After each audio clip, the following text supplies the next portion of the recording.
তৃতীয় দিনের মতো কর্মবিরতিতে নীলফামারীর সরকারি মাধ্যমিক বিদ্যালয়ের শিক্ষকরা বন্ধ রয়েছে চলমান সব ধরনের পরীক্ষা। শিক্ষকদের আন্দোলন নিয়ে কথা বলতে নীলফামারীর সরকারি উচ্চ বিদ্যালয় থেকে সরাসরি যুক্ত হচ্ছেন প্রতিনিধি মিলাদুর রহমান মামুন। মামুন, তাদের এই বিক্ষোভের কি অবস্থা এখন? তারা কি বলছেন? তারা যেই দাবিগুলো রেখেছেন তা পূরণে কোনো আশ্বাস কি আসলে এসেছে এখন পর্যন্ত? তানিয়া, আপনি যেমনটি বলছিলেন যে আসলে এর আগের সংবাদেও আমরা বলার চেষ্টা করেছি যে সারা দেশের যে সরকারি মাধ্যমিক বিদ্যালয়গুলো আছে তার শিক্ষক যারা আছেন তারা 4 দফা দাবিতে, অর্থাৎ তাদের নবম গ্রেড বাস্তবায়ন সহ বিভিন্ন দাবিতে কর্মবিরতি পালন করছেন। আমরা এখন আছি নীলফামারীর সরকারি উচ্চ বিদ্যালয়ে। একটু সহকর্মীর মাধ্যমে দেখাবো যে আসলে শিক্ষকরা কিন্তু এখন ক্লাসে নাই। আসলে আপনি জানেন যে এখন দশম শ্রেণীর নির্বাচনী পরীক্ষা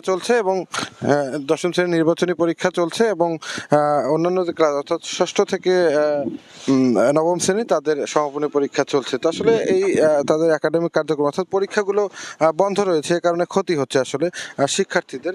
তো আমরা এর আগে শিক্ষকদের সাথে কথা বলেছি। আমরা এখন কথা বলবো যে জেলা মাধ্যমিক শিক্ষা কর্মকর্তা আছেন, আমরা দেখেছি যে উনি বিভিন্ন শিক্ষা প্রতিষ্ঠানে যাচ্ছেন এবং শিক্ষকদের মোটিভেশন দেওয়ার চেষ্টা করছেন যে তারা কোনোভাবে ক্লাসগুলো চালু রাখা যায় কিনা। আপনি কেন এসেছেন, আপনি কি দেখলেন এর দাবি সম্পর্কে একটু বলবেন যে আসলে তাদের দাবি সম্পর্কে তার দাবিগুলো কতটুকু যৌক্তিক? ধন্যবাদ আপনাকে। আপনাদের মাধ্যমিক উচ্চ শিক্ষা অধিদপ্তর কর্তৃক আপনার একটা চিঠি আলোকে আমি এই প্রতিষ্ঠানে আছি যে প্রতিষ্ঠানগুলোতে যাতে শ্রেণীর কার্যক্রম, পরীক্ষা ইত্যাদি কার্যগুলো চলমান থাকে, এটি দেখার জন্য আমি নীলফামারী সরকারি উচ্চ বিদ্যালয়ে আসি।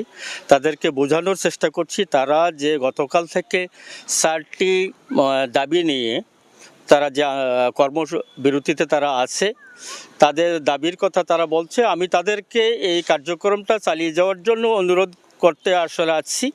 কিন্তু তারা তাদের যে দাবিগুলো শুনলাম, সেই দাবিগুলো সরকার বাহাদুরের কাছে আমি একটু অনুরোধ করছি দাবিগুলো দেখে চিন্তা করে এই আসলে যৌক্তিক দাবি আছে কিছু, সেগুলো বাস্তবায়ন করে শিক্ষকরা তারা এইটুকু পর্যন্ত বলছে যে তারা দ্রুততম সময়ের মধ্যে তারা তার নিজের কাজকর্মে তারা নিয়োজিত হবে।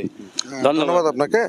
তানি, আপনি যেমনটি শুনছিলেন যে আসলে জেলা শিক্ষা কর্মকর্তা যেটি বললেন যে আসলে উনিও স্বীকার করলেন যে শিক্ষকদের এই দাবিগুলো যৌক্তিক এবং তারা আশা করছেন যে সরকার খুব দ্রুততম সময়ের মধ্যে তাদের এই যৌক্তিক দাবিগুলো মেনে নেবে।